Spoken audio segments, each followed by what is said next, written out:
بسم اللہ الرحمن الرحیم ان الحمد للہ والصلاة والسلام علی من لا نبی بعد اما بعد۔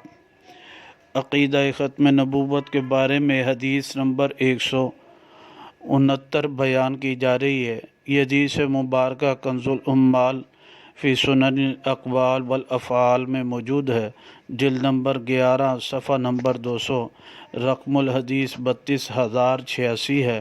راوی حضرت ابو امامہ رضی اللہ تعالیٰ عنہ ہیں۔ نبی پاک صلی اللہ علیہ وسلم نے فرمایا، ان اللہ عز وجل بعثنی رحمۃ للعالمین وہدی للعالمین، بے شک اللہ عز وجل نے مجھے تمام جہان والوں کے لیے رحمت بنا کر بھیجا اور تمام جہان والوں کے لیے ہدایت بنا کر بھیجا۔